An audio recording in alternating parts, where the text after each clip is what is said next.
ৰ'ব ভিডিঅ'টো চাই আঁতৰি নাযাব দেই। আজি এটা ভাল খবৰ দিবলৈ আপোনালোকক ভিডিঅ'টো বনাইছোঁ। এয়া দেখিছেনে, এয়া হৈছে আমাৰ ডিগবৈ পোষ্ট অফিচ, য'ত নেকি মোৰ এটা কাম আছিলে। তাৰ কাৰণে ৰাতিপুৱা 10 বজাতে ঘৰৰ পৰা ওলাই গৈছিলোঁ। কাম চাম কৰি শেষ হৈ পিনে এটিএমৰ পৰা 2 টকামান পইচা লৈ ভাবিলোঁ ফ্ৰেছ চব্জি য'ত পোৱা যায় তালৈ যাওঁ। এয়া দেখিছেনে, এইটো ভাল খবৰ দিবৰ কাৰণে আপোনালোকক ভিডিঅ'টো কৰি দেখালোঁ দেই। বাঁহগাজ আৰু জালি কোমোৰা ওলাই গ'ল।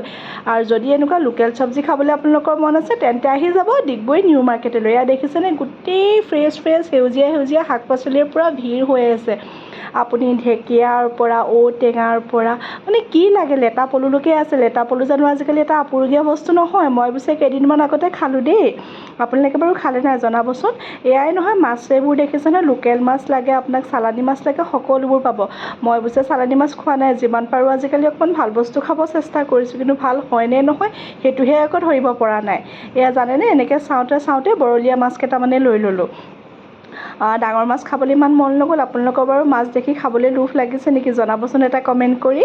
মই এয়া মাছ লোৱাৰ হোৱাৰ পিছত দেখিছেনে, কুন্দুলি দম দেখি ভাবিলোঁ ঘৰলৈ কেইটামান লৈয়ে যাওঁ। সকলোবোৰ বস্তু লৈ মেলি আহি ঘৰ পালোঁহি। ঘৰ পাই আহি জানেই নহয় ল'ৰা আৰু উৎপাত, লগতে গেলামালৰ কেইটামান বস্তু আছিলে সেয়াও লৈ আনিলোঁ। আপোনালোকে অকল ভিডিঅ'টো চাই আঁতৰি নাযাব দেই। মোৰ পেজটো ফ'ল' কৰি দিব আৰু ধুনীয়াকৈ এটা মোৰ মনটো ভাল লগাকৈ এটা কমেণ্ট কৰি দিব। Thank U.